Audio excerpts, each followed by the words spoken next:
गौर से देखिए अपने घर के आसपास जमा साफ पानी को। अपने कूलर में झांकिए, अपने गमले को खंगालिए, घर की पानी की टंकी में झांकिए।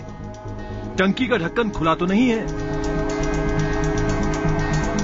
घर की छत पर पड़ा टायर उलटिए पलटिए, कोई टूटा बर्तन तो नहीं पड़ा आपकी छत पर?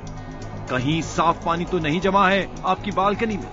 देखिए, गौर से देखिए, कहीं आपके घर में या घर के आसपास पानी तो नहीं जमा हो रहा है? जाग जाइए, इससे पहले कि देर हो जाए। एक एक चप्पा चप्पा देखिए। हो सकता है कि आप अपने घर में ही पाल रहे हो अपनी मौत का सामान। इससे पहले कि मौत आपको दबोचे, कूलर, गमले, बालकनी में बेकार पड़ा कोई बर्तन, छत पर बेकार पड़ा टायर, कोई भी ऐसा सामान जो खुले में हो और पानी जमा हो रहा हो, उसे निकाल फेंकिए। क्योंकि दिल्ली में फिर आ गया है डेंगू, इसलिए बचिए डेंगू के डंक से। नमस्कार, सुबह 9 बजे के बुलेटिन में मैं हूं आपके साथ पंकज भार्गव। मुंबई और आसपास के इलाकों में डेंगू और मलेरिया का कहर टूटा है। डेंगू मलेरिया के अलावा यहां लेप्टो और स्वाइन फ्लू जैसी बीमारियों ने भी पांव पसार दिए हैं। अकेले मुंबई में ही 2,500 के करीब लोग डेंगू के शिकार हैं। बदतर हालात के लिए सरकार और बीएमसी को जिम्मेदार ठहराया जा रहा है।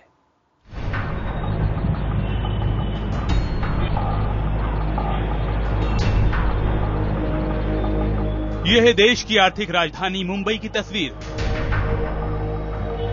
खुला नाला, गंदगी, लिहाजा हर तरफ बीमारियों का बोलबाला और मरीजों से अटे पड़े अस्पताल। मौसम इस बार मेहरबान रहा, लेकिन मौसम की मेहरबानी नगर निगम और सरकार की कोताहियों की वजह से जी का जंजाल बन गई। बारिश का पानी और जल जमाव से निपटने की तैयारियों में कमी मुंबई में मलेरिया और डेंगू जैसी बीमारियों की वजह बन गई, लिहाजा लोग परेशान हैं। मेरा छोटा भाई है श्याम अक्षय प्रजापति, उसको डेंगू मलेरिया हो गया और वो आज 4-5 रोज से भर्ती है। मुंबई, ठाणे और नवी मुंबई में इस साल 5,000 से ज्यादा डेंगू के मामले आ चुके हैं। सिर्फ मुंबई में ही डेंगू के 2,500 से ज्यादा मामले आ चुके हैं।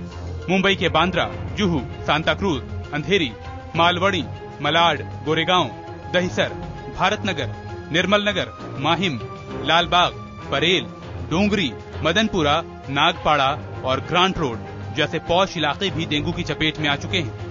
इलाके के लोग इसके लिए बेतहाशा भवन निर्माण और गंदगी के साथ ही निगम और सरकार के लचर रवैये को बीमारियों की वजह बता रहे हैं। मुझे लग रहा है यहाँ की बीमारी का एक कारण ये भी हो सकता है कि यहाँ पे बहुत सारा कंस्ट्रक्शन हो रहा है। ये गवर्नमेंट ही मानेंगे ना, साफ सफाई नहीं करते, गंदगी से बीमारी होती ना। गोरेगांव की शमशाद को डेंगू ने कुछ ज्यादा ही परेशान कर दिया है। 4 में से घर के 3 सदस्य बीमार हैं। जो जमा पूंजी थी वो दवाइयों पर खर्च हो रही है। हाल ये है कि सिर्फ गोरेगांव इलाके से ही डेंगू के 300 से ज्यादा मरीज सामने आ चुके हैं। मुंबई में इस वक्त डेंगू मलेरिया के अलावा लेप्टो और स्वाइन फ्लू जैसी बीमारियों ने भी पैर पसार लिया है। लेकिन बीएमसी का निकम्मापन देखिए, बरसात का पानी अभी तक कई जगहों पर जस का तस है। मुंबई के गोरेगांव इलाकों में इन्हीं खुले गड्ढों की वजह से डेंगू और मलेरिया के मामले सबसे ज्यादा सामने आते हैं। हालांकि आम जनता का साफ तौर पर कहना है कि वो अपने घरों में साफ सफाई तो रखते हैं, लेकिन जब वो घर से बाहर निकलते हैं तो इन गड्ढों में पड़ रहे खतरनाक मच्छर उन्हें काटते हैं, जिसकी वजह से डेंगू और मलेरिया जैसे खतरनाक बीमारी उन्हें हो जाती है। इन सब के पीछे आम जनता जिम्मेदार और किसी को नहीं बल्कि बीएमसी को मान रही है। मुंबई बीमार है, जिन पर बीमारियों की रोकथाम का जिम्मा था, उनकी नींद देर से टूटी। सवाल उठता है, आखिर क्यों नहीं होती है बीएमसी की जिम्मेदारी तय? क्यों बीमारी फैल जाने के बाद टूटती है बीएमसी की नींद? सरकार क्यों करती रहती है बीमारी फैलने का इंतजार? देश को स्वस्थ बनाना है तो संबंधित एजेंसियों की जिम्मेदारी तय करनी होगी।